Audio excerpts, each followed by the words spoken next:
работе нашего музея за границей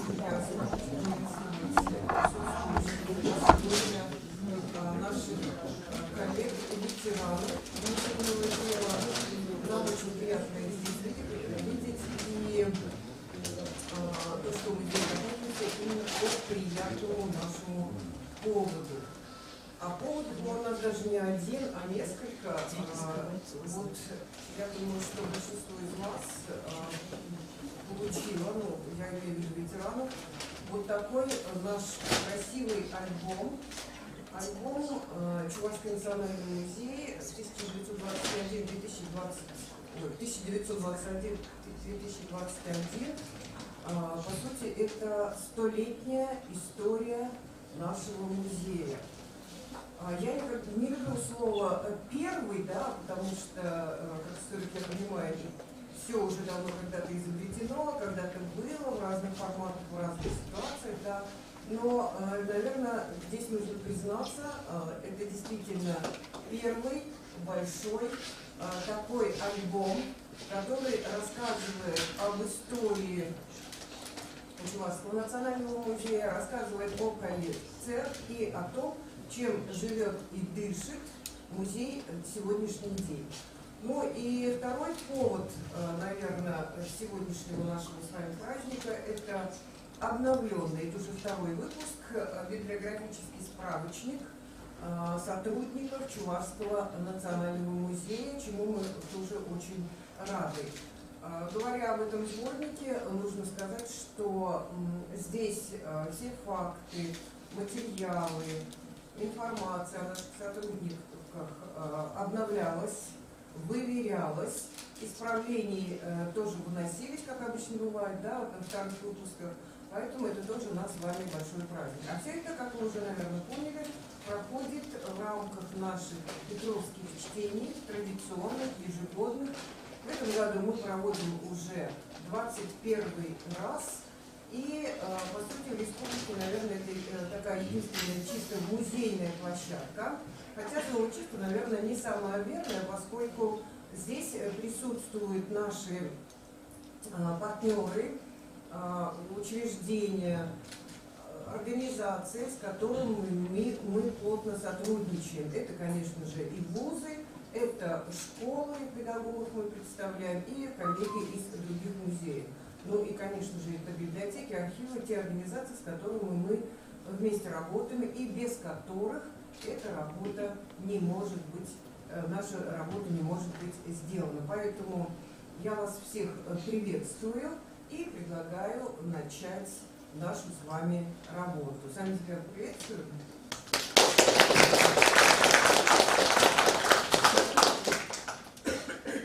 И давайте мы с вами начнем с рассказа о том, как шла работа, что с собой представляет наша книга «Альбом». И слово я предоставляю Давыдовой Татьяне Анатольевне, ученому секретарю Чувашского национального музея, одному из авторов нашего большого и красивого издания.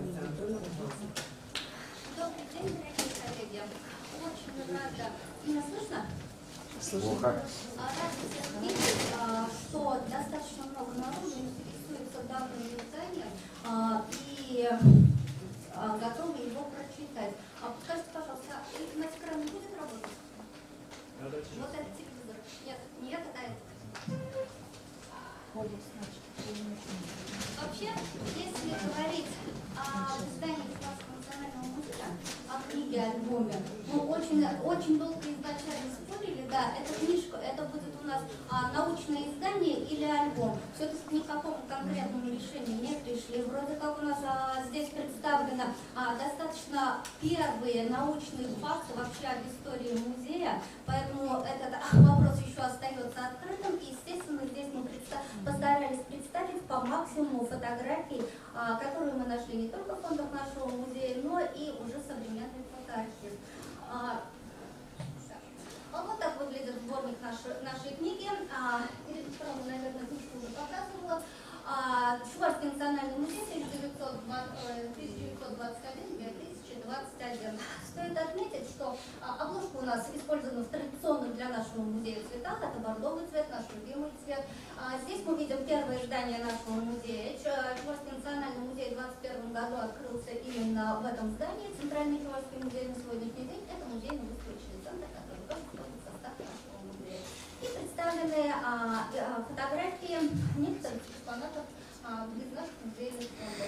Вы видите такую перемежающую линеечки такие. Это у нас чувашский знак «Стоп», который мы тоже решили показать на нашей книжке.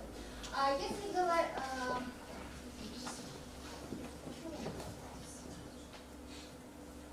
Мы все посмотрели? И вернуться сначала.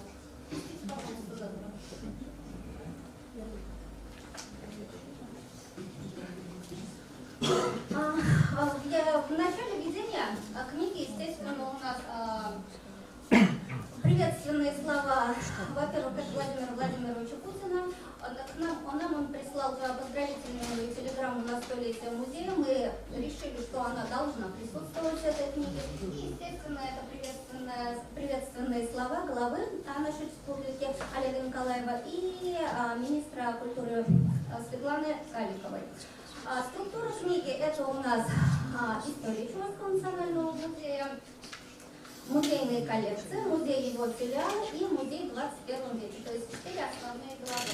Каждую главу, в начале каждой главы мы выбирали основную фотографию, которая будет иллюстрировать уже само содержание. Для первой главы была выбрана фотография, это у нас участники первого торжественного собрания Союза Чувашских общества изучения Чувашского края, который уже в апреле 1921 года открылся при нашем музее и уже долгое время при нем работал. Что же у нас интересное? Самое первое, с чего мы начинаем, это история Чувашского национального музея с 1917 по 21 годы. Мы, конечно, знаем, что официально музей открылся 12 февраля 1921 года, но прекрасно понимаем, что торжественное открытие и указ, подписанный в этот день, это не значит, что музей в этот день начал работать. То есть была какая-то предыстория, как музей собирался, как появлялись экспонаты. Я на этом останавливаться не буду. Этому будет сегодня посвящен наш доклад Сергея Щербакова, который также присутствует здесь. Здесь вы видите очень интересные такие, мы придумали такие закладочки, вот здесь вы видите сбоку нарисовано, сбор экспонатов. То есть, когда вы читаете книжку, чтобы было понятно, о чем в данном случае идет речь. Если где-то они в середине вас зацепят, то есть вы можете просто остановиться и прочитать о каком-то событии из истории Чувашского национального музея. Кроме этого, было решено представить по максимуму фотографий директоров и сотрудников музея. Здесь это как и люди, которые занимались созданием музея, хотя и не работали в самом музее, то есть принимали активное участие, так и первые директора. К сожалению, не все фотографии были найдены, но по мере возможности мы их тоже показываем в книге. Страница истории – раздел, который идет по десятилетиям. То есть, если первый раздел – это предыстория музея, как он создавался, о чем я уже говорила, а дальше он уже разделяется по десятилетиям. 1920-е годы, 30-е годы и так далее до 90-х годов. Кроме портретных фотографий, естественно, мы здесь акцент сделали и на первых экспозициях Чувашского национального музея. То есть он находился в одном здании была одна экспозиция, когда находился в Успенском соборе, это совершенно другие экспозиции, на этом мы тоже делаем акцент. И дальше уже 80-е годы Чувашский национальный музей переселяется в это здание. Эти фотографии у нас тоже представлены. И первые экспонаты, которые вы тоже здесь видите. Кроме этого, музей – это люди. Что ни говори, музей, любой день, любой год – это историю музея делает тот коллектив, который в этот момент там работает. Поэтому здесь мы тоже делаем акцент на групповых фотографиях. Здесь вы видите коллектив Чувашского национального музея в 50-е годы, часть коллектива, который там снималась. Очень много фотографий представлено с экспедицией, это и археологические экспедиции, это и этнографические экспедиции, это и природоведческие экспедиции, которые проводились долгое время при нашем музее. И кроме этого есть и рабочие моменты. Есть у нас в фондах, мы нашли фотографии директоров музея, которые проводят экскурсии. У нас представлены не только рабочие моменты, но вот здесь вот как раз на слайде вы увидите фотографию, когда привезли тачанку, которая находится в музее Василия Ивановича Чапаева, как мыли эту тачанку Валентина Бровченкова здесь и сотрудника музея в тот момент, и приводили ее в экспозиционный вид. То есть такие оригинальные фотографии тоже можно увидеть в альбоме. А второй раздел, это, наверное, достаточно большой раздел именно по фотографиям, это музейные коллекции. Центральные фотографии к этому разделу мы, естественно, поставили самый топовый экспонат нашего музея, это ковш, подаренный Екатерине II Купцову-Прямкину. Здесь представлены все 17 коллекций, которые на сегодняшний день имеются в музее. То есть 17 подразделов этого раздела, получается даже так. Сначала дается краткий текст о том, как вообще собирались фонды музея, с чего начиналось. Рассказывается о первых хранителях, которые этим занимались, ну а дальше уже дается краткая характеристика самих коллекций. То есть изначально это характеристика, а потом уже представляется по максимуму фотографии. То есть здесь мы абсолютно не стеснялись, не скромничали и старались давать красивые большие фотографии, чтобы альбом у нас был цветным, красочным, ярким и привлекал внимание. То есть, ну, естественно, это у нас серебряное украшение, без них совершенно никуда. Музей и его филиалы, третий раздел. Долгое время у нас, в одно время у нас были филиалы, сейчас у нас обособленные подразделения. Они к нам, первый филиал у нас открылся в 1957 году, это литературный музей. То есть у каждого филиала своя история, своя экспозиция, свои люди, которые там работали. То есть отразить каждый филиал, рассказать его историю и обязательно упомянуть о личностях, которые делали этот музей, мы тоже посчитали важным и необходимым. Вообще раздел этот начинается с реконструкции нашего музея, вот того здания, в котором мы с вами находимся, это 2000-е годы. И та экспозиция, которая была построена в тот момент и которая у нас сейчас на сегодняшний день действует. Вот здесь как раз представлена фотография обсуждения концепции музея, будущего тогда музея и многое другое. Вот как раз то, что я уже сказала, это здание литературного музея 50-х годов. Вообще история литературного музея достаточно интересная. Она у нас сначала открылась при Чувашском государственном институте гуманитарных наук, как мы сегодняшнее название его, а потом этот музей с фондами был передан, частично был передан в наш музей, скажем так. В 1974 году у нас открывается новый музей Василия Ивановича Чапаева, центральный его экспонат, здесь, кстати, тоже представлен, это та же самая тачанка. Кроме этого, красочные фотографии – это экспозиции современных действующих экспозиций, и описание, филиалов, и представлены их здания. И последний раздел – это Чувашский национальный музей в 21 веке. То есть вот этот коллектив, который делает и творит историю на сегодняшний день. Если говорить про 21 век, то здесь мы постарались представить информацию полную, исчерпывающую со всех сторон его деятельности. Здесь мы рассказываем о научных изданиях музея, о конференциях. То есть вообще, если говорить о Петровских чтениях, где мы сегодня участвуем с вами, то первая конференция прошла в 2001 году. С того времени она уже и продолжается, 21 чтение. Это у нас и научная конференция, как я уже сказала, это грантовая деятельность. Грантовая деятельность представлены гранты и ведомственные, и гранты главы Чувашской республики. Был у нас грант, выигранный главой президента Российской Федерации, такой грант тоже был. И представленные гранты фонда Потанина, которые в последнее время, с которыми у нас в последнее время очень налаживаются отношения, скажем так. Представлена выставочная деятельность, фотографии, фотографии выставок, фрагментов выставок, которые экспонировались в музее достаточно крупных и интересных. И представлены высокие гости, которые посещали Чувашский национальный музей в разное время его истории развития. И обязательно это культурно-образовательная деятельность, это то, что важно и нужно сегодня для каждого музея. И еще одно издание, которое мы сегодня также презентуем, это информационное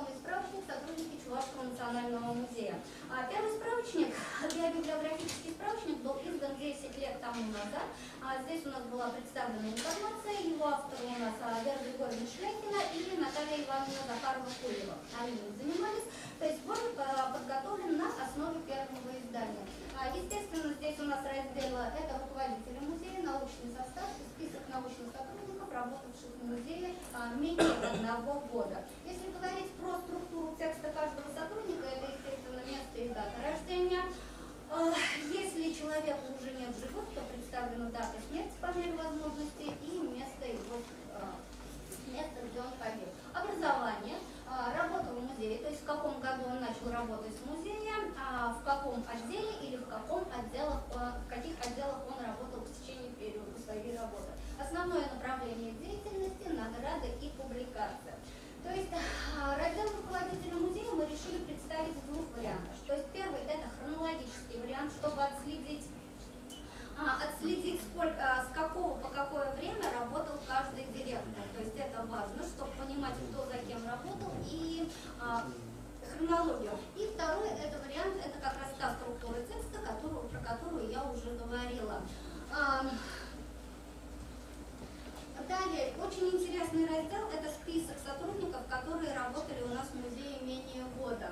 Хочется отметить, что этот список мы не захотели сделать обезличенным. Мы хотели сделать, чтобы было понятно, кто у нас работал. То есть, вы видите, мы показываем фамилии, имя, отчество человека, в какое время он работал, даты с какого по какой, и кем он работал в музее.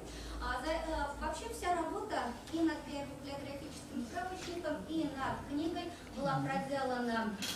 Информация собиралась у нас во всех наших архивах. Это и архив современной истории, спасибо им большое, что с нами так активно сотрудничали, и архив современной истории Чувашской Республики. Кстати, за это время нам пришлось даже засекретить дела некоторых руководителей. То есть выяснилось, что дела некоторых директоров были засекречены. Андрей Николаевич вышел с письмом с просьбой на Министерство культуры, и в течение полугода нам эти дела рассекретили. То есть мы смогли дополнить и библиографический справочник. И кроме того, это, естественно, фонды и ведомственный архив нашего музея и гуманитарного института. То есть это все тоже использовалось в работе. Несмотря на то, что вроде как говорится, что мы многое делали, кстати, вот здесь именно хотела обратить ваше внимание,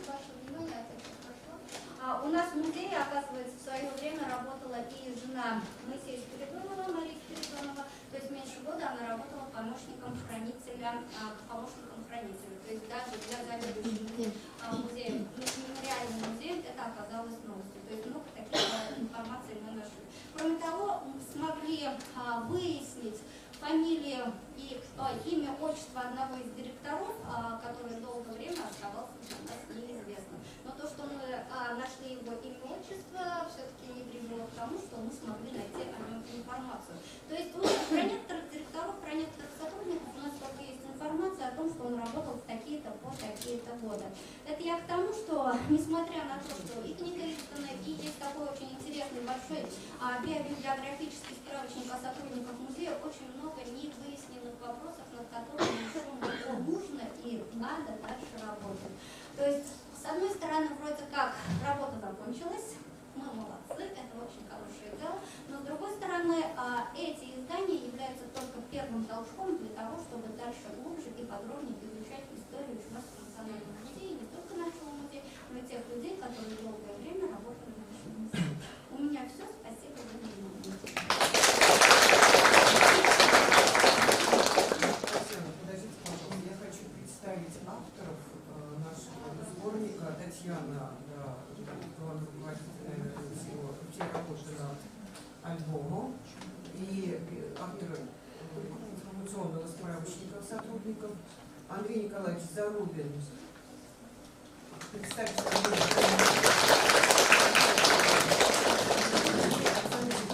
Нижникова, главный хранитель. На этих 3 сотрудниках, в общем-то, на их плечах вынесен этот огромный труд по составлению и подготовке к изданию нашего альбома. И я думаю, что мы их очень благодарим, потому что это действительно непомерный труд. И такой вот сбор материала. Татьяна не остановилась на истории самого музея, ну, то есть очень много фактов пришлось уточнять, особенно то, что касается литературного музея, уточнять, проверять, заново писать по большому счету историю музея, факты истории музея. Поэтому я думаю, что альбом достоин того, чтобы его посмотреть, увидеть, читать и заново, я говорю о коллегах наших, да, заново узнать историю собственного музея. Спасибо, Татьяна. Любое серьезное издание, оно не обходится без научной рецензии, без проверок, без направленности, да, без консультаций. И сегодня со мной рядом здесь сидят два наших рецензента. Это Татьяна Николаевна Иванова, доктор исторических наук, профессор кафедры истории и культуры зарубежных стран Чувашского государственного университета имени Ульянова. Она была нашим рецензентом. И Диана Юрьевна Ефремова, кандидат исторических наук, заместитель директора по научной работе Национального музея Республики Марий Эл. Это вот наши коллеги, которые взяли на себя труд консультировать нас, писать рецензию на наш труд. И я думаю, что они самыми первыми знакомились с нашим изданием, с его содержаниями. И я думаю, что есть им что сказать. И я предоставляю слово Татьяне Николаевне с докладом, с выступлением научно-исследовательские и образовательно-воспитательные аспекты издания Чувашского национального музея 1921-2021. Вообще, здесь, наверное, нужно сказать о том, что я очень рада тому, что мы плотно сотрудничаем с Чувашским государственным университетом. Ну, приведу только один факт. 30% научного состава и инженерно-технического состава Чувашского национального музея – это выпускники Чувашского государственного университета. Спасибо большое. Ну и как бы мне хотелось бы передать огромные поздравления с таким значимым событием от имени всего коллектива Чувашского государственного университета имени Ильи Николаевича Ульянова. Мы вас поздравляем, и действительно, я бы так сказала, что это не только результат какого-то сотрудничества, но и деятельность вашего музея для нас это может являться образцовой, в чем я сейчас поподробнее поясню. Ну, действительно, музей в истории народа всегда играет огромную роль. Всем нам, наверное, известно знаменитое выражение французского исследователя Нора о том, что музей – это место памяти.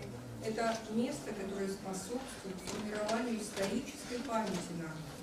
И действительно, мы видим с вами, что наш Чувашский национальный музей играет очень значимую роль в общественно-образовательном пространстве Чувашии, в научно-исследовательском пространстве. Ну и отражением вот этой многообразной работы достойно стала рецензируемая мною книга. Вот Татьяна Анатольевна достаточно подробно рассказала о структуре книги. Разрешите мне дать оценочные суждения о каждом из этих разделов. Ну, во-первых, вот эти три, я бы так сказала, важных раздела можно оценивать немножечко по-разному. Первый раздел, который посвящен основным этапам истории Чувашского национального музея, это, по сути, научная монография, которая создана на основе изучения архивных источников. Здесь присутствует научный аппарат, здесь все достоверно, это не какая-то брошюра, да, где есть неточные факты, и просто хочется то, что называется, поклониться авторам за их огромный труд, который был проделан при создании этой первой части.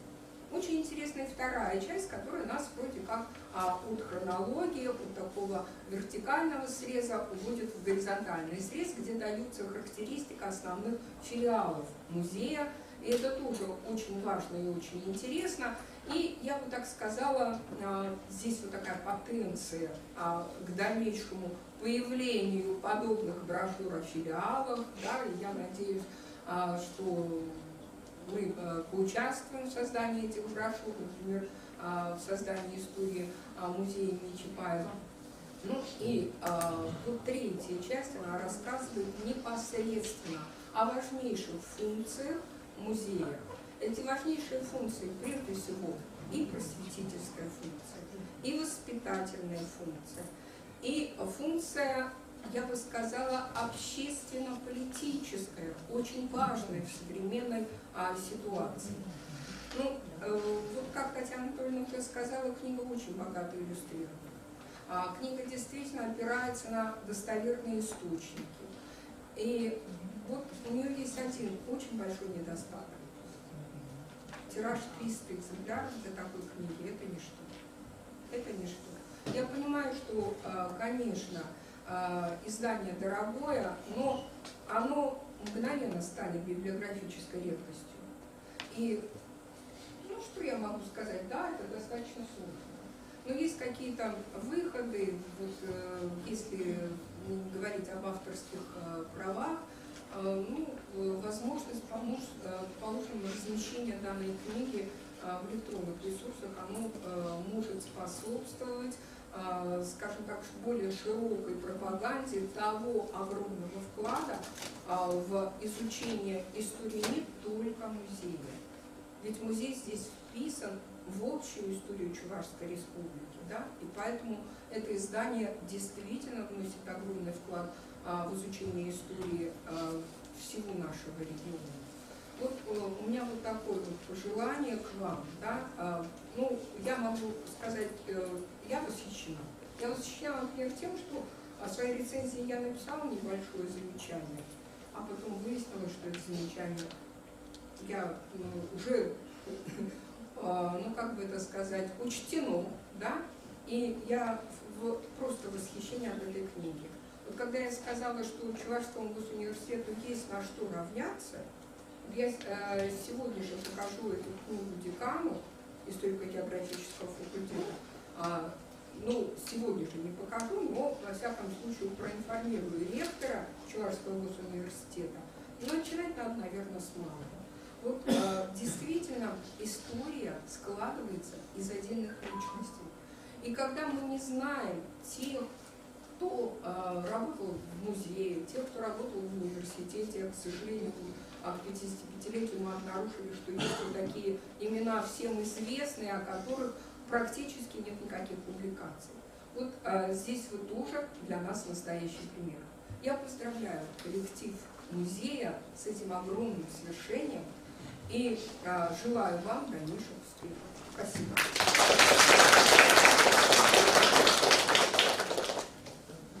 Спасибо, Татьяна Николаевна, потому что на самом деле я очень надеюсь, что мы сможем издать дополнительный тираж, поскольку это, здесь, наверное, надо отметить, средства выделены целевые специально на издание этого альбома книги, специально, чтобы мы это издали, чтобы мы над этим работали, за что мы очень благодарны как Министерству культуры, так и правительству, которое к столетию, к празднованию столетия выделило средства.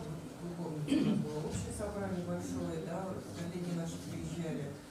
Так и вот в этой программе был и альбом.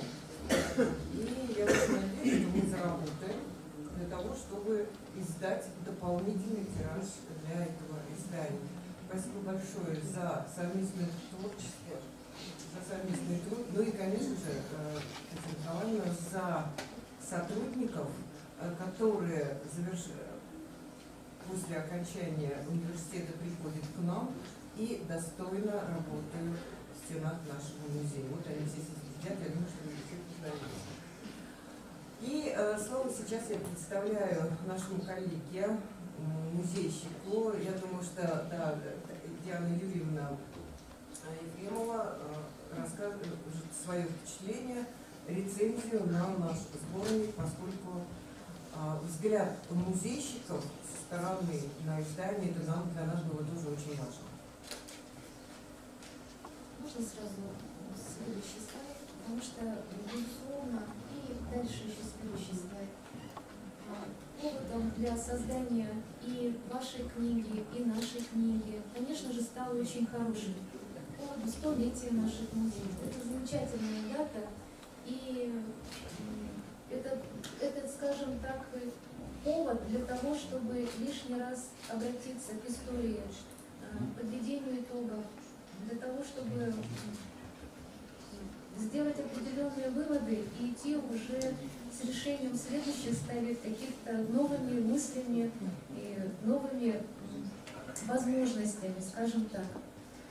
Ну, во-первых, хочется отметить, что, наверное, так же, как и мы в свое время, потому что у нас, как вы видите, на год раньше эта дата случилась, и наши коллеги в Чувашском национальном музее стали перед выбором, какой формат вот этого юбилейного издания выбрать. Потому что, безусловно, это лицо музея.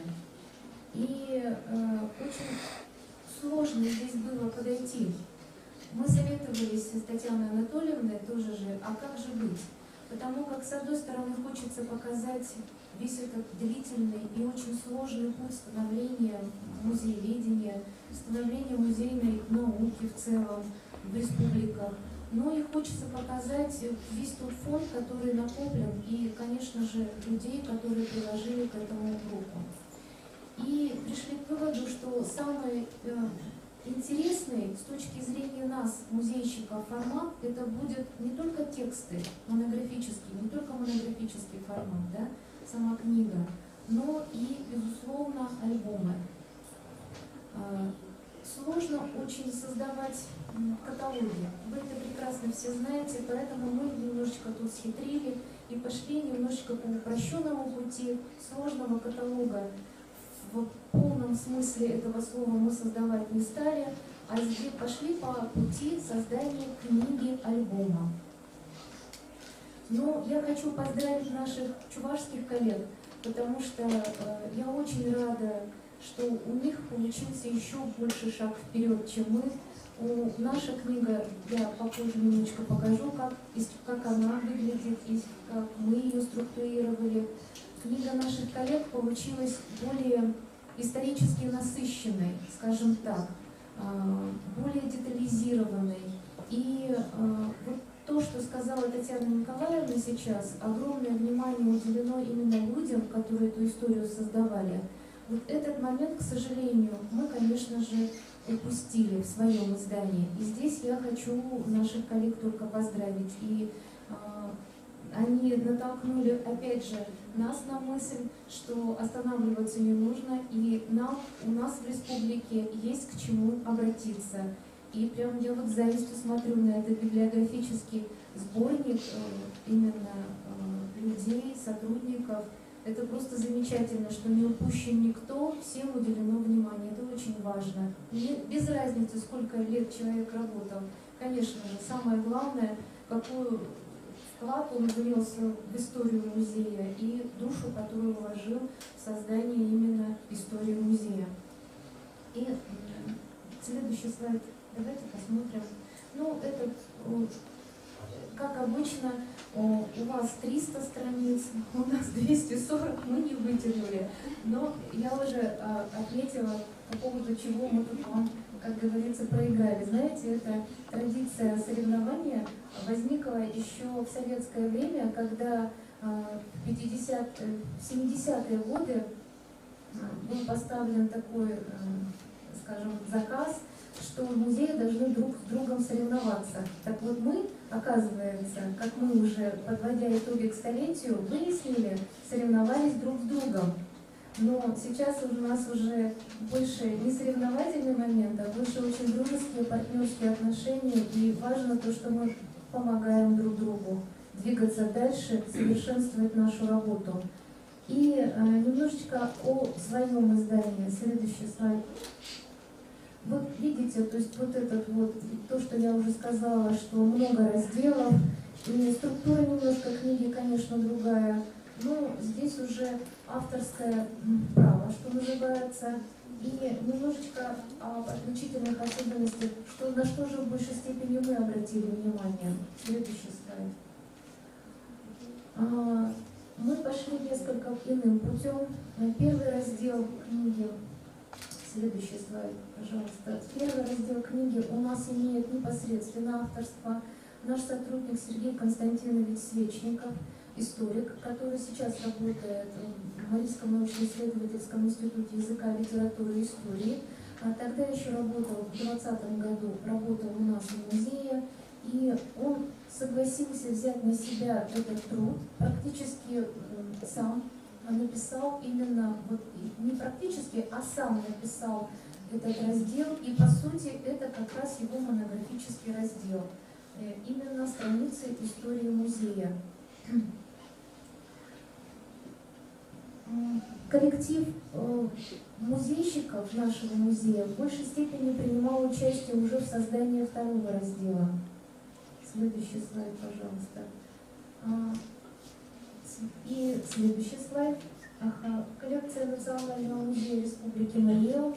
И вы знаете, вот я понимаю проблемы сотрудников Чувашского национального музея, как сложно, вот вроде бы фондами все понятно, но как сложно писать историю собирания коллекции, как сложно по крупицам воссоздавать именно вот эти этапы. Потому как, в большей степени это история об актах, это история об договорах, огромные тома, которые вот за 100 лет у нас есть, сохранились. Это книги хранения, главные книги хранения, которые не всегда совпадают именно, к сожалению, чушь греха таить, как говорится, есть ошибки. Вот. И вот это все сопоставлять, это, конечно, огромный труд. Хотя и занимает в наших изданиях этот раздел меньше места, чем, например, история самого музея, история создания коллекции музея.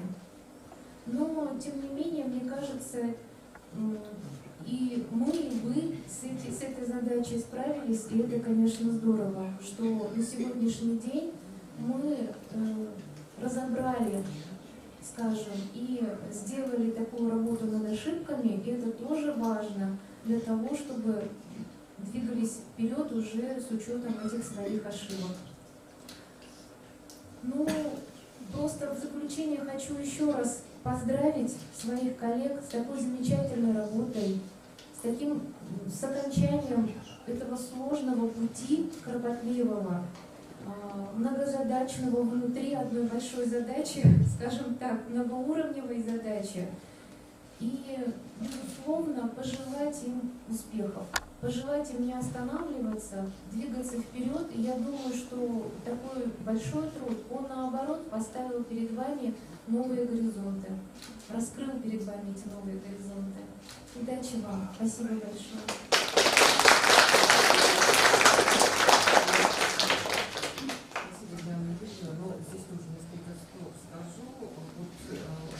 Национальный музей Республики Марий-Эл — это действительно наши такие большие друзья. Этому, наверное, способствует наша географическая близость, да, то есть ехать и, может быть, и не только общность истории, да, вопросы, которые в изучении истории и развития самого музея возникают, и, мне кажется, просто желание с друг другом общаться, поэтому мы целыми автобусами, они к нам приезжают, мы к ним ездим на конференции целыми автобусами, и это мне очень нравится, поскольку мы варимся не только в собственном соку, как говорится, да, музейном, но и в своей республике с другими нашими партнерами, но еще сотрудничаем со многими музеями как ПФО, так и всей страны. Но вот самыми такими близкими друзьями, наверное, является Национальный музей Республики Марий-Эл. Благодарю за труд, который вы проделали, рецензируя наше издание, консультировались, я знаю, вот вы об этом уже рассказали. Спасибо вам большое. И я думаю, что Давайте мы к некоторым вопросам истории нашего музея обратимся. И сейчас я хочу предоставить слово Юрию Владимировичу Гусарову, кандидату исторических наук, ведущему научному сотруднику исторического направления Московского государственного института гуманитарных наук.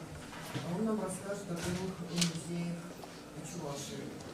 Да, действительно, первый музей Чувашии возникли не в Чебоксарах, возникли в других городах Чувашии, но их экспозиция, так или иначе, в какой-то степени, она перешла, каких экспонатов перешли и в Чебоксар. Ну, по порядку.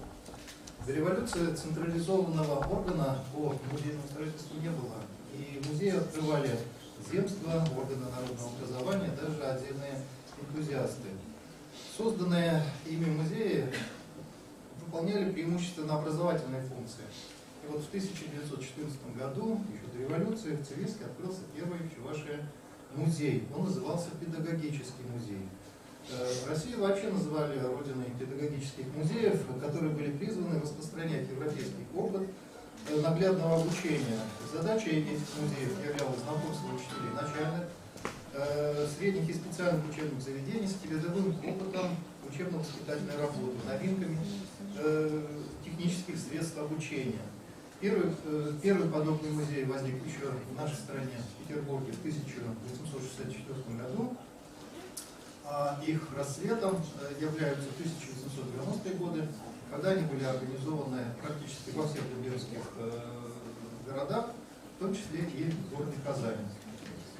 Что касается Цивильского земства, то оно являлось передовым в области внешкольного образования. Ну, несколько слов, что такое внешкольное образование. Когда говорят об образовании, обычно говорят о школах, значит, и не понимают часто, что проблема заключалась в том, что крестьяне, закончив школу и оказываясь бесписьменной, как писали тогда, среде, то есть в деревне, где не было книжного магазина, где не было никакой библиотеки, где не было возможности значит, писать и читать, значит, они через несколько лет, буквально через 3-4 года, когда писали, возвращались в бесписьменное состояние, то есть они забывали значит, навыки даже письма и грамоты.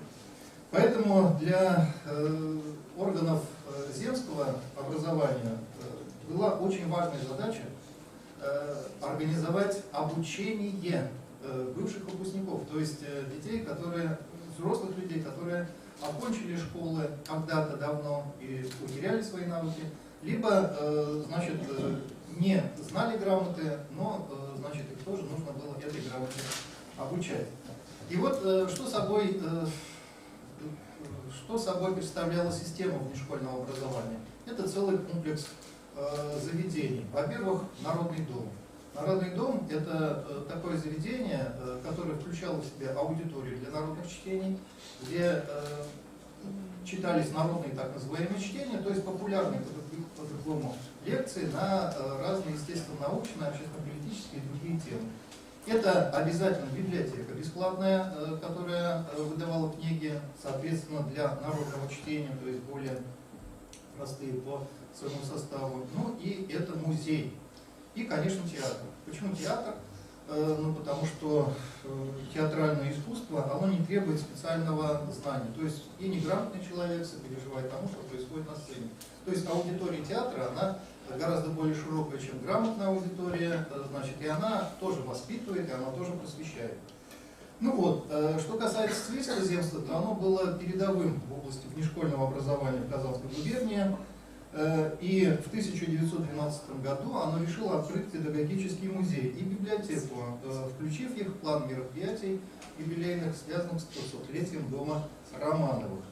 Но Казанский учебный округ отказался финансировать эти органы, сославшись на нецелевое использование средств, поэтому уездное земство выделило собственные деньги по 1000 рублей на открытие музея и педагогической при нем библиотеки. Музей открылся в феврале 1914 года. Первое время он размещался в арендованном доме Серпаковой в переулке между Базарной площадью и почтовой конторой, затем переехал в дом Плотниковой на улице Кузнечная. Ну, там он провел несколько лет. занимал там второй этаж, имел крутую лестницу, находился сам дом в не очень хорошем состоянии, как знаем по источникам. Экспозиция этого музея состояла первоначально из наглядных пособий по предметам, которые изучаются в школе. Это география, значит, элементы естественной истории, это, по-другому говоря, современным языком, ботаника, зоология, минералогия, священная история. Были здесь карты, муляжи, гербарии, которые были приобретены в музеях, в специализированных магазинах Киева, Вятки и других центров. Музей был открыт для бесплатного чтения, посещения с 12 до 15 часов по 3 дня в неделю. Для учащихся проводились групповые экскурсии в любое время, в том случае, если учителя подавали предварительную заявку. В мае 2014 года Земское собрание решило сделать музей центральным органом и решило открыть в нем книжный склад для обслуживания школ, то есть для закупки учебников и снабжения ими школ. Для руководства музеем, педагогической библиотекой, вот этим книжным складом, земскими народными библиотеками и так далее была учреждена должность заведующего. Им стал бывший учитель Старобардинского одноклассного училища Министерства народного просвещения из Томской губернии Александр Иванов. Затем его сменил целый ряд лиц, пока, наконец, в марте 1915 года земство не создало отдел внешкольного образования в своем составе, и его руководителем стал мещанин из города Нолинска Вятской губернии Борис Маландин. Это вот человек, который сыграл в истории музея уже очень важную роль. Дело в том, что у него было достаточно хорошее для тех лет образование. Он учился в Петербургском политехническом институте, правда его не закончил. Затем прошел обучение на внешкольных курсах в Московском университете имени Шанявского, где был курс музееведения. То есть это был подготовленный уже к музейному делу человек. Поэтому работа музея при нем обновилась. С мая 2016 года, вместо 2 дней в неделю, он стал работать ежедневно. Штат расширился, появился хранитель, технический служащий. Музей стали посещать ежедневно, значит, не только ученики, но и крестьяне, которых привлекали картины, значит, по зоологии и другие экспонаты. Ежедневно музей посещало до 12-15 человек.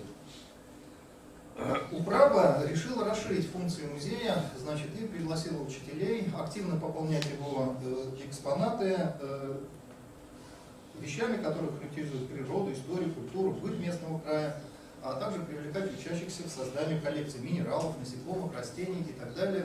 То есть музей должен был играть не только учебную, но и такую общую функцию, то есть знакомить людей уже и с историей края, и с его природой и культурой. Указывалось на необходимость сбора фольклора чувашского, песни, сказки, предания, суеверий, игр, национальной вышивки, бытовой утвари, кустарных изделий, фотоизображений памятников природы, архитектуры и многое другое. Вот этот призыв, он получил хороший отклик, и в музей стали поступать предметы, которые имели тогда высокую историческую ценность. К сожалению, развитию музея помешала мировая война, а затем, как известно, началась революция. И только весной 1918 года уездный, теперь уже совет крестьянских депутатов учредил должность библиотекаря Земской библиотеки и возложил на него обязанность заведовать музеем. На этой должности тоже сменилось несколько человек. Вот я просто назову имя человека, который опять-таки отличается тем, что у него склад. Это студент 3-го курса физико-математического факультета Казанского университета Андрей Васильевич Васильев. Ну, Андрей Васильевич Васильев известен нам как, ну, во-первых, председатель Чувашского национального общества, он, значит, в свое время являлся. Он же являлся главным редактором газеты «Хабар» одно время.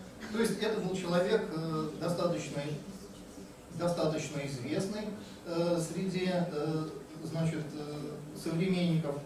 И именно он значит, внес в развитие этого музея новую струю. Но что сделал Васильев? Во-первых, он установил связь с Казанским губернским музеем, значит, и закупил целый ряд картин, значит, которые пополнили экспозицию. Он же стал собирать значит, энтузиастов, привлекать энтузиастов, и это привело к тому, что в музее расширился отдел, значит, который характеризовал местную историю и культуру. Кстати, в музее в этот период была причастна жена Васильева, Вера Петровна Васильева, ее девичья фамилия Назарова. Ну, чем интересно Вера Петровна? Тем, что она была одним из кандидатов в члены Учредительного собрания России. То есть ее кандидатура рассматривалась общечувашским съездом в городе Сибирске, который прошел в 2017 году, значит,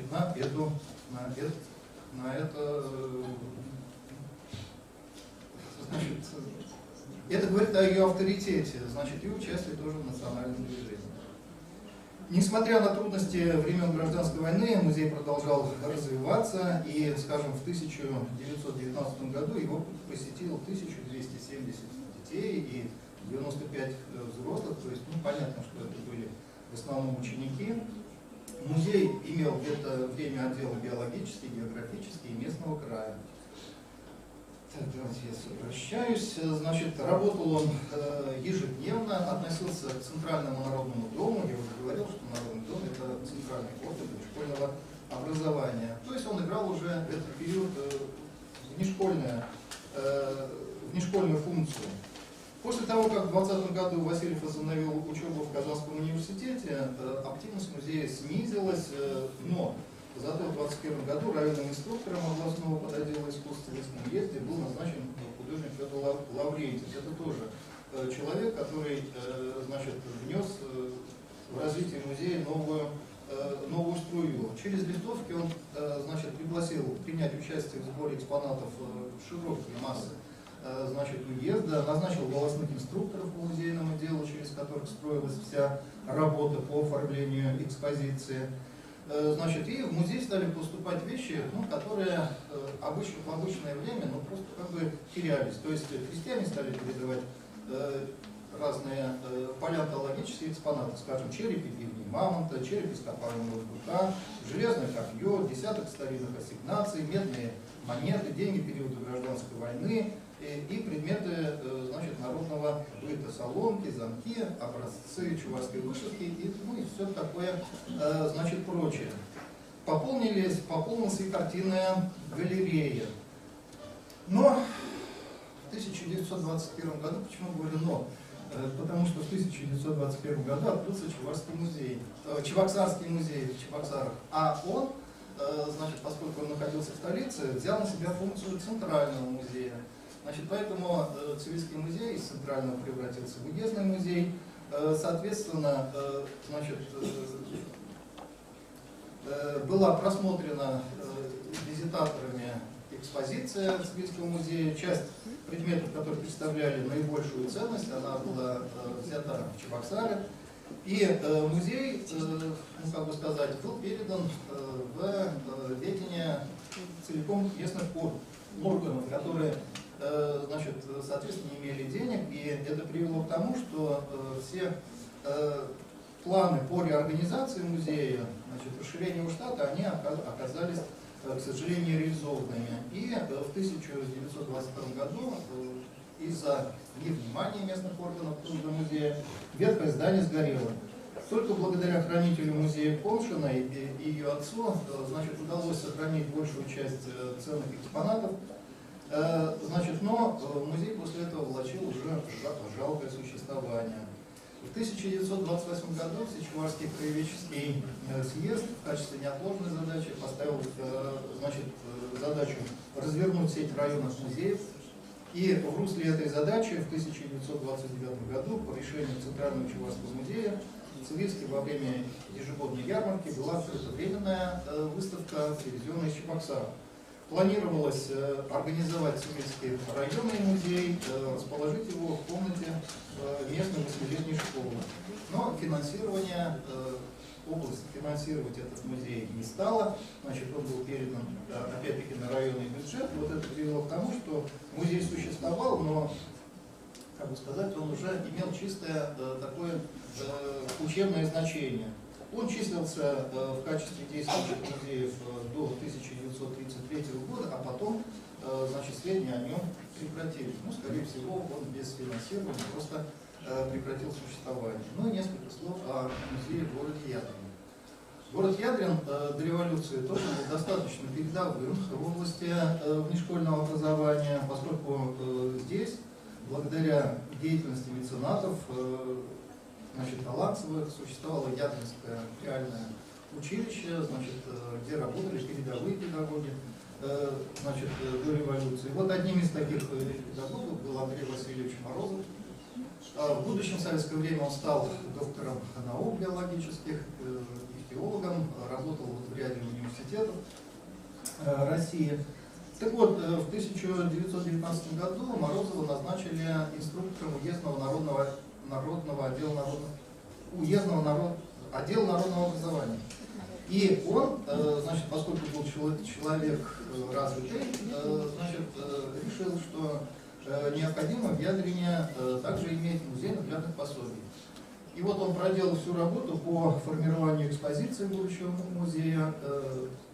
Он открылся в феврале 1919 года, значит, в качестве Центрального музея при подотделе искусств Ядринского уездного отдела народного образования, содержался на средствах комиссариата просвещения РСФСР, средства выделялись на хозяйственные нужды.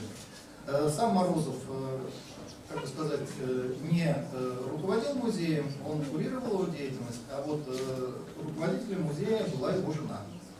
К музею, к его деятельности был причастен известный врач, значит, того времени, Константин Волков, значит, который руководил биологической станцией, которая также числилась при музее. Ну, что собой представлял музей? Он представлял, значит, собрание наглядных пособий. Какая была функция вообще вот этих наглядных пособий? Вот мы сегодня привыкли к тому, что каждый учитель имеет у себя небольшой, как бы сказать, небольшую кладовку, и там имеются наглядные пособия по истории, по биологии, по всем, значит, предметам, которые он преподает. В то время этого не было, значит, поэтому часто обучение строилось только вот на вербальной передаче знаний, то есть через слово. Достаточно сложно было закупать эти наглядные пособия, поскольку, тем более, муляжи, макеты и прочее, поскольку они стоили дорого и, как бы сказать, были недоступны для большинства школ. Вот поэтому музей, он и превратился как бы в такое заведение учебное, где ученики повторяют пройденный курс. То есть, значит, они знакомились с картами, с наглядными пособиями, они вспоминали тот материал, который они изучали в школе. И за счет этого этот материал у них в голове уже откладывался, как бы сказать, надолго. Вот цель, скажем, была такая. Но поскольку, значит, музей, он должен был выполнять не только педагогические функции, но и общеобразовательные. В экспозиции музея тоже очень быстро появились предметы, характеризующие историю и культуру родного края. Этим занимались активно учителя и местная интеллигенция. Но, к сожалению, как всегда бывает, когда энтузиаст покидает свою должность, достойного преемника найти не удается. Так случилось и на этот раз. Морозов, значит, карьера его продолжалась, он уехал из Ядрина, значит, местных подготовленных работников, которые бы могли продолжить его дело на должном уровне, не оказалось, и это привело к тому, что музей, как бы сказать, немножко растерял свой потенциал. А потом началась гражданская война, потом случился голод после гражданской войны, и музей этот прекратил существование к 1923 году. Но никакие другие трудности, никакие трудности не помешали музею в Чебоксарах значит, выстоять в это время. Ну, и вот мы сегодня находимся в этих стенах. Но если значит, интересно будет руководству нашего музея, могу передать перечень, список тех экспонатов, которые пополнили Чебоксарский музей, но были когда-то экспонатами Новосибирского музея. Если удастся их отыскать, значит, вот тогда можно будет сказать, что музей организован в 2021 году, но его экспозиция началась гораздо раньше. Спасибо большое.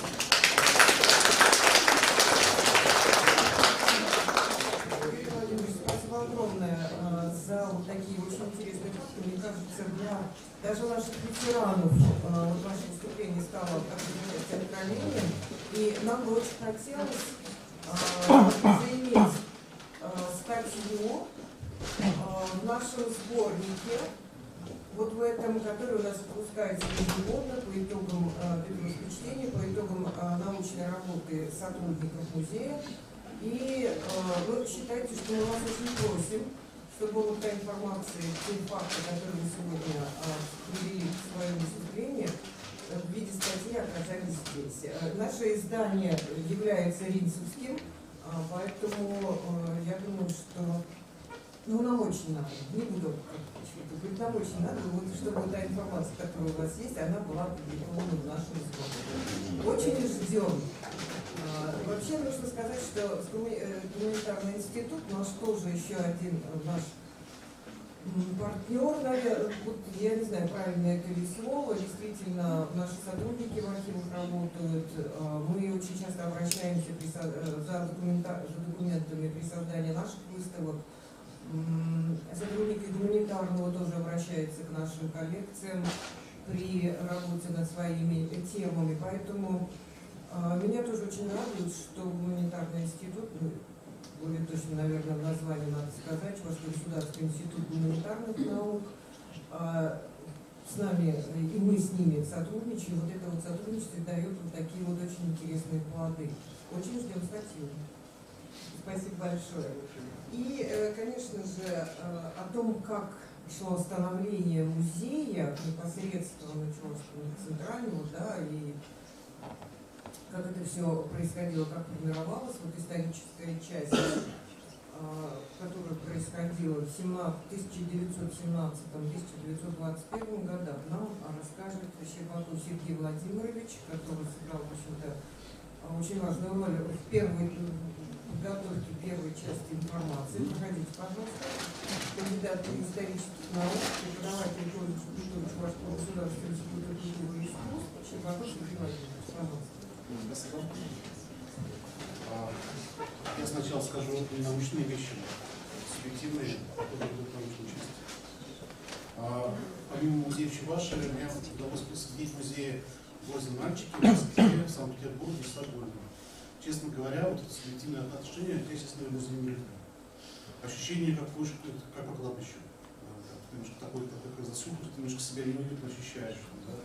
Может быть, это связано с тем, что я работал в архиве. Архив, наверное, меня очаровал, прикипел, потому что в нем чувствуется душа, которая вот люди писали, все эти Евгения, Краснова, все эти деятели. Ты читаешь их почерк, там, да, то есть ты чувствуешь в нем вот эту душу. И в архиве, наверное, такого не хватает, вот такой эмоциональной составляющей, которая, для человека просто, может быть, такое существует. Но теперь перейду к научной части. Потому что я сразу могу сказать, что наши музеи Чувашии все-таки отличаются, наверное, какую-то положительную сторону, то, что они, как вот Юрий Владимирович тоже говорил, они больше, чем музей. Не просто вот это, чтобы показать это достижение, а то, что в нем имеется какая-то, это целая площадка, где идет демонстрация не только конкретно какие-то там материальной культуры, но и духовной, и музей это не место сохранения, но место и развития идеи. Почему я так говорю? Потому что изначально, когда создавался Чувашский национальный музей, сейчас здесь я подчеркиваю уже не территориальный принцип, да, а этнический принцип, потому что первые идеи были построить, показать как раз именно народ, а не территорию. Тем более народ у нас распыленный по разным регионам. И первые идеи, которые там были, это как раз показать самобытность, специфику, уникальность народной культуры. И, как правильно говорили, то, что не в 2021 году все это открылось. Первое собирание музейных ценностей началось еще с момента открытия Симбирской чувашской учительской школы Ивана Яковлева. То есть там уже первые начинается сбор уникальных редкостей и вышивки, и материальной культуры, и духовной культуры. Некоторые даже с этого музея экспонаты здесь в нынешнем музее присутствуют. Там, да, вышита книга, подаренная Ивану Яковлеву, которую дети там это вышили. Это же все оттуда же пришло. То есть у каждого события, у каждого явления есть свои причины, свои предыстории. Эта предыстория, она имеет тоже достаточно большой созидательный дух и характер. Мне удалось, связано с музейным делом, издать две статьи, две публикации. Одна, вот я не вспомнил, лет 15 назад здесь выступал как раз я с докладом. То есть я, когда сам я изучал, исследовал историю становления чувашской автономии. И в материалах постоянно там встречалось то, что нужно создавать музей. Причем, давайте с этого начну, то, что чтобы по хронологии пойти, письменно зафиксированная резолюция первого Чувашского национального съезда в июне 2017 года в Симбирске, и она звучала так, то, что резолюция признать настоятельно необходимо приступить, вот эта фраза, слава Богу, вошла в эту книгу, что у нас это начинается, к изысканию средств на привлечение создания в городе Казани Чувашского национального дома, который должен быть инициативным и связующим центром культурной и национальной жизни Чувашей, и в котором могли бы быть чувашские издательства, типография, национальный музей, библиотека, театр, клуб, периодические съезды, курсы и тому подобное. То есть, посмотрите, то есть изначально был поставлен вопрос о том, чтобы не просто как это создать площадку, где мы покажем, а это мощный культурный центр. Ну, тут, конечно, через это я сейчас кино просто занимаюсь, но еще они и по кино, потому что там в стране гражданская война начинается, то есть они в апреле 2018 года стоят о создании своего национального кинематографа. И все это в одной единой связке, привязке. И, наверное, то, что я с чего начал, то, что я музей Шарона не был, но то те, которые музей я назвал, они на меня не произвели. А вот здесь чувствуется, наверное, сам дух создателей, инициаторов всех этих вещей. Он впитался, то, что музей это не просто площадка, где показывают эту культурную материальную ценность, но и душу народа, и все, и это точка роста и развития. Вот это основная мысль, которую я хотел подчеркнуть, конечно. В стране начинается гражданская война.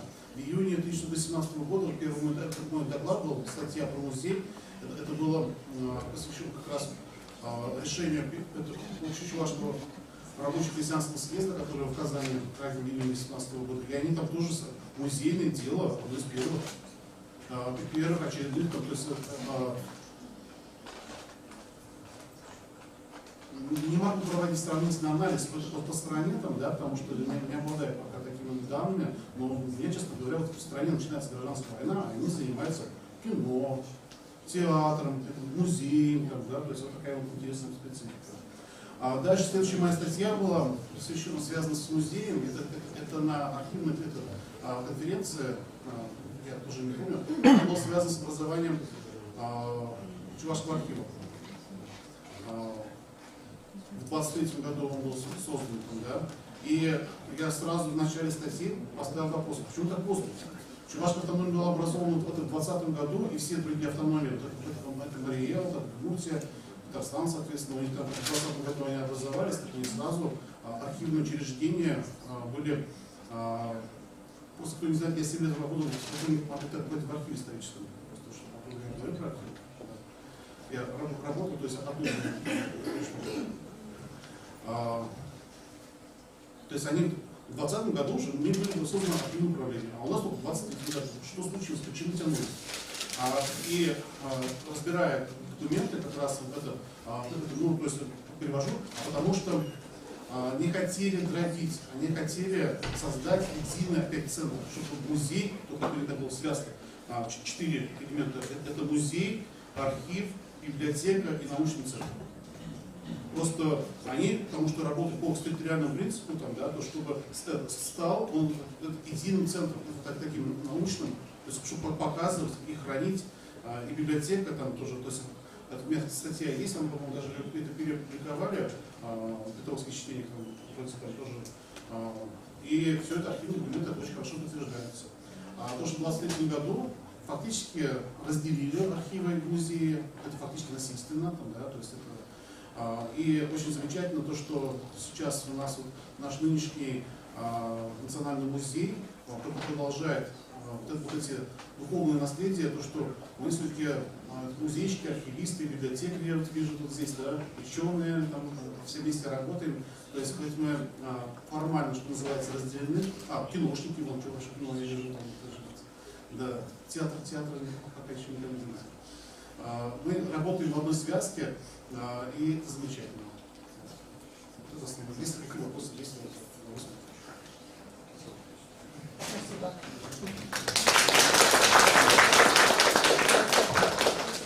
И благодарю вас за участие в разделе, посвященного 20-м годам развитию музея. Закончил,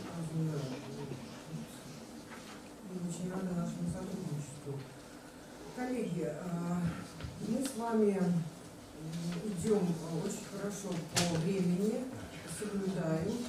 И если есть кому что сказать, вот я вижу своих коллег ветеранов, есть партнеров наших, из незаявленных в программе, если есть кому что сказать, вот микрофон включен.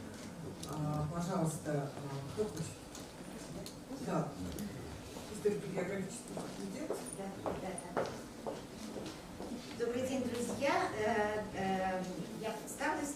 Историко-географический факультет Чувашского госуниверситета, заведующий кафедрой физической географии и геоморфологии и председатель Чувашского республиканского отделения Русского географического общества. Во-первых, большое спасибо, Елена Петровна, за приглашение. Большое спасибо, Татьяна Анатольевна, за то, что позвали сюда на такое замечательное мероприятие. Ну и, конечно, я хочу поздравить музей с большим праздником и созданием такой замечательной юбилейной книги. Потому что, безусловно, музей несет очень важную миссию не только в Чувашской республике, в целом, я считаю, и на всем российском пространстве. Причем это не только функция хранителей истории, не только функция образовательная, просветительская, я бы сказала, больше. Музей формирует геокультурное пространство чувашского народа, Чувашской республики. Причем это геокультурное пространство не только в прямом физическом смысле, вот как территория, ограниченная и границами Чувашской республики, и границами диаспоры чувашского народа, но это и этнокультурное пространство в переносном смысле. Это и виртуальное пространство. Музей проводит настолько много разных мероприятий в интерактивной среде и формирует духовную среду, поэтому остается только восхищаться и, безусловно, Русское географическое общество ценит то наше совместное сотрудничество, это и уже ставшие традиционными такие просветительские акции, как ночи географии в музее вышивки.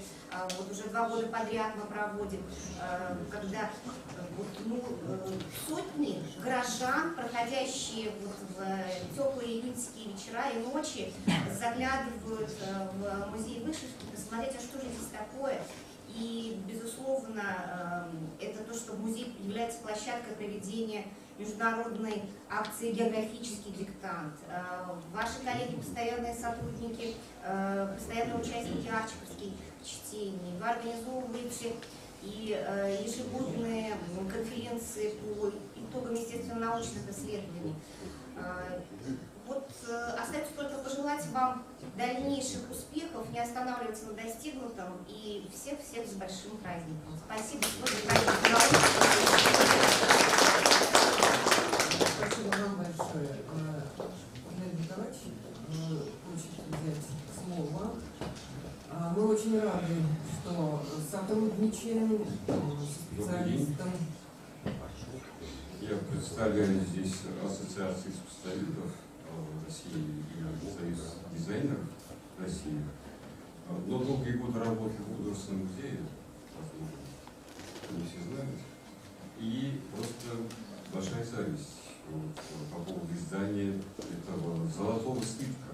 На самом деле кусок золота, можно сказать, это научное издание. Почему-то обозначено как научно-популярный, это, мне кажется, какая-то вынужденная необходимость, именно так указать. Это научное издание, очень серьезное, достойное столетие Чувашского музея, музея чувашской культуры, истории, вообще чувашской жизни, можно сказать. Я сам делал, если вы знаете, такой альбом к столетию, вместе с коллективом нашего сотрудника художественного музея, делал подобное издание к столетию. Но у нас оно получилось в форме альбома, что естественно, конечно, для художественного направления. Ну вот сейчас, глядя на это издание, конечно, я думаю, надо было нам тоже более подготовиться основательно. Не все так получается. Но мне кажется, вот наши коллеги из художественного музея, присутствующие здесь, посмотрят и к 200-летию, по крайней мере, нашего музея, также постараются сделать солидную, серьезную научную монографию. Здесь, конечно, большая роль и дизайнера. Мне удивляет, что эта книга издана не в издательстве, а сегодня в музее. Собрана, сверстана, и дизайн, и редактура. И все это сделано силами сотрудников музея. Это очень большое дело, очень сложно, учитывая, сколько здесь разных аспектов надо учесть, и какие сроки здесь были для работы. Очень богатая, очень насыщенная книга документации. Прежде всего, меня, конечно, интересует, как и всех, наверное, фотографическая документация, публикация просто документов. И изобразительный материал здесь прекрасно представлен. Работы художников, в том числе и одного из первых художников, основателей музея, здесь Спиридонова. Великолепные работы. Я лично даже не видел эту графику, которая здесь на первых страницах показана. Графического характера авторов Спиридонова. Вот, я думаю, что эта книга достойна того, чтобы ее листать, пролистывать, класть с собой в постель, носить ее в школы, показывать, рассказывать. То есть это вот реально история Чувашского края, реально наша культура, реальное искусство Чувашского края.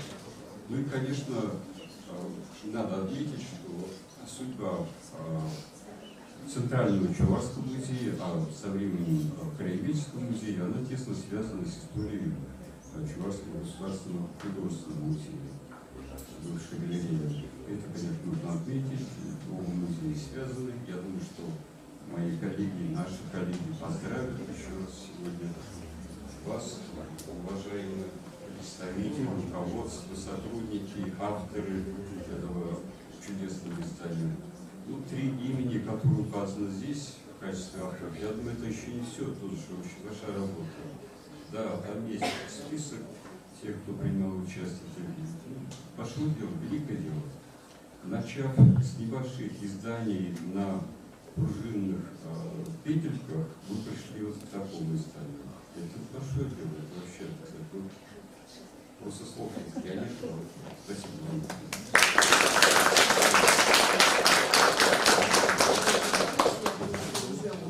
Были оценены наши уже художественные качества нашего альбома, и пришло время представить автора художественного макета, вообще художественного решения данного альбома Олег Аркадьевич Лангин.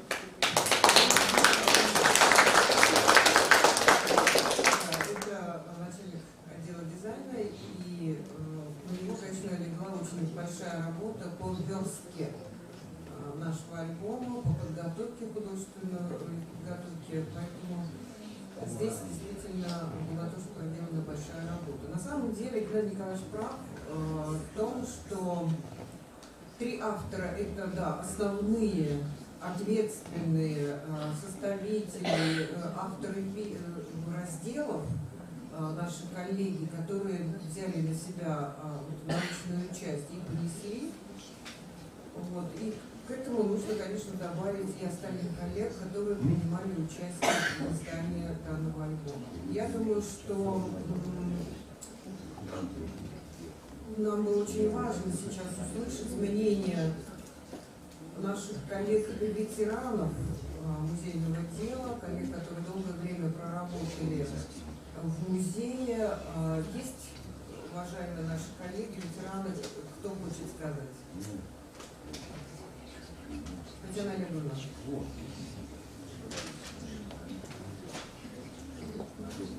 Татьяна Олеговна. Я прошу извините, я вас попросила, потому что, мне кажется, Татьяна Олеговна очень долгое время поработала главным хранителем Чувашского национального музея.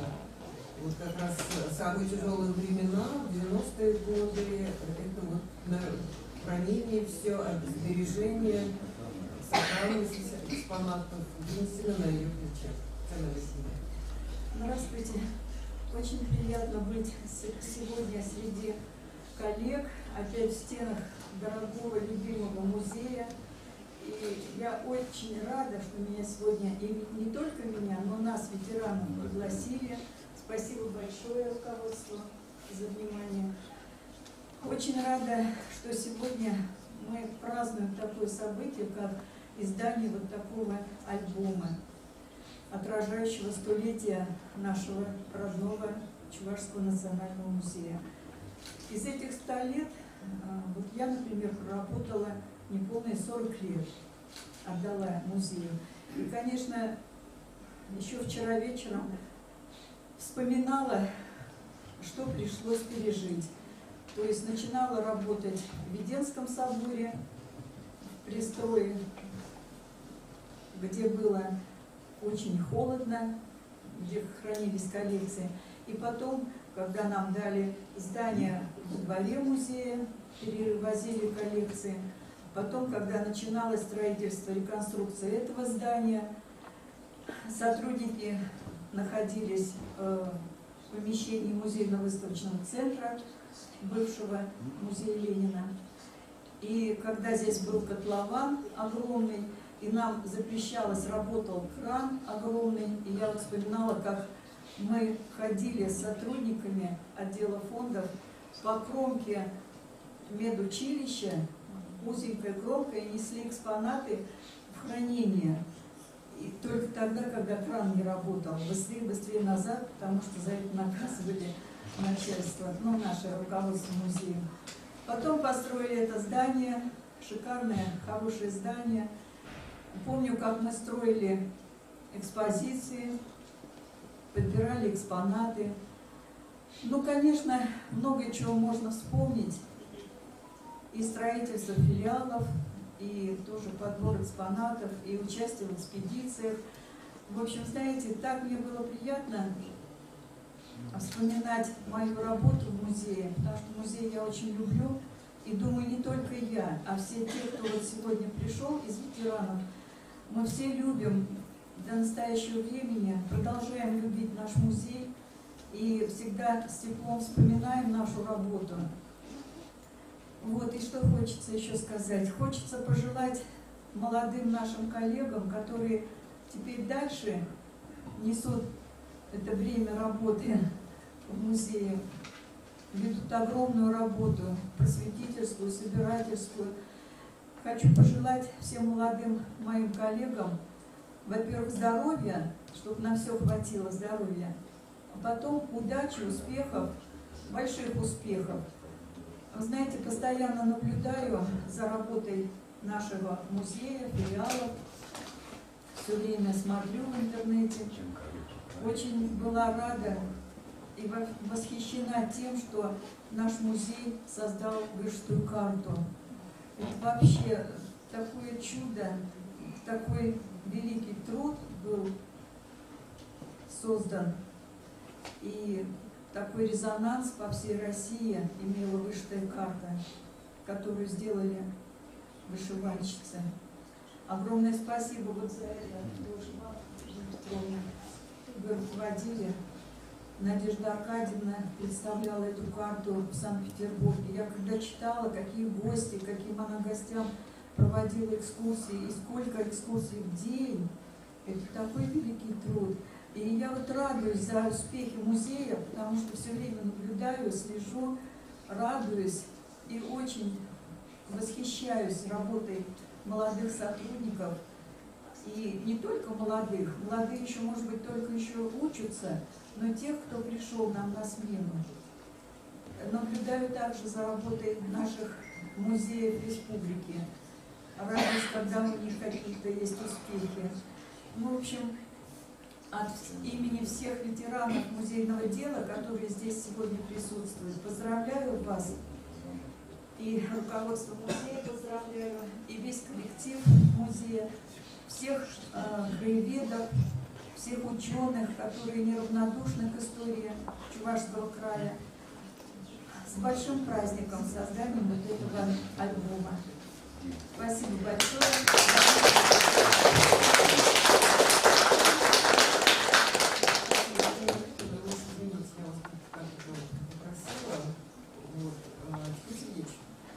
Хочет несколько слов сказать, да, ну вот теперь мы уже начинаем выходить за рамки.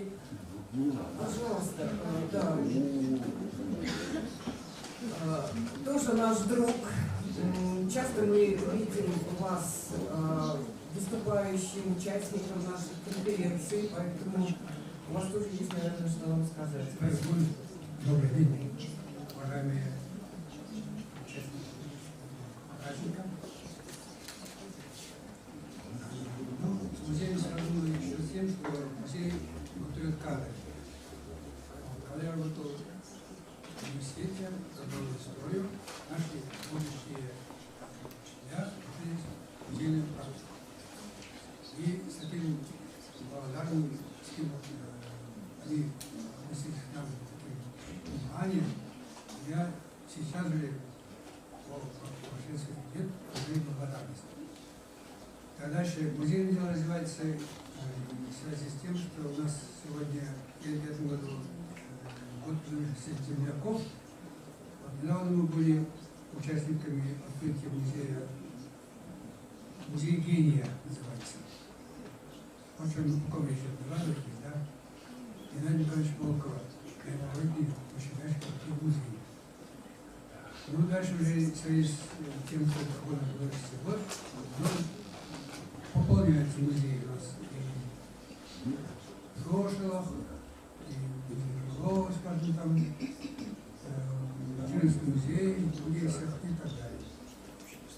И наш Чувашский национальный музей является единственным центром этих музеев.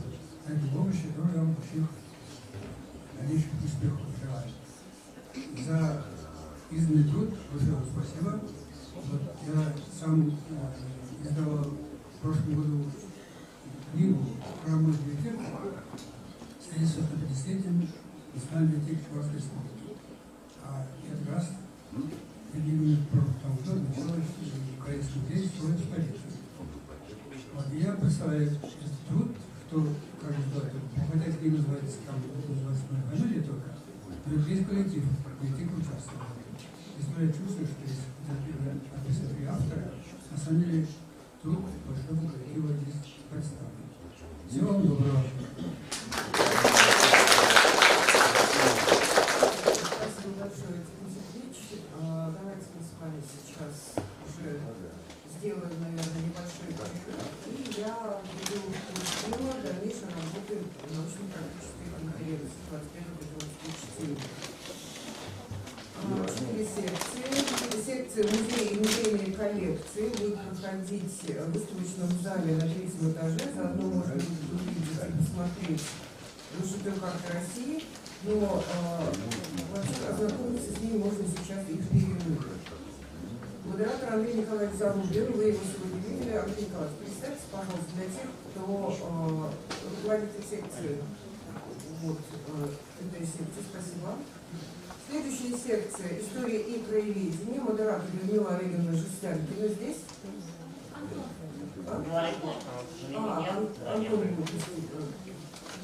Антон Алексеевич Поздеев, музейно-выставочный центр. Это участникам и желающим присутствовать на этой секции придется пройти как раз вот в сердце нашего музея, можно сказать, если о здании, да, здание, в котором зародился музей, это особняк Ефремова на Арбате. Следующая секция «Маркетинг и образование». Татьяна Николаевна Волкова, заместитель директора, будет модератором. Вот, смотрите, да, вот этой секции. Она будет проходить здесь же.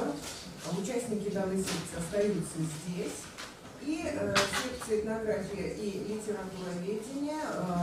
Здесь тоже нужно будет немножко прогуляться, пройти музей чувашской вышивки.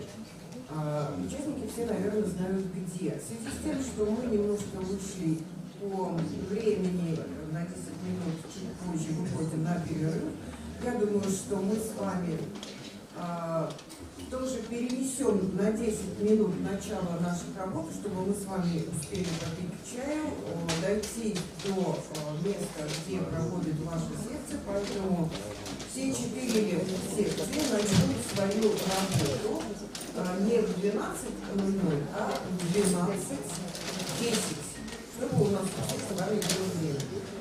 Уважаемые коллеги, уважаемые друзья, партнеры, спасибо вам большое, что вы здесь сегодня с нами. Вместе с нами разделяете нашу радость по поводу, ну, честно скажу, очень ожидаемого, важного для нас издания. Вот, что вы нас поддерживаете, что вы оцениваете, что вы вместе с нами. И я думаю, что наше сотрудничество будет продолжаться.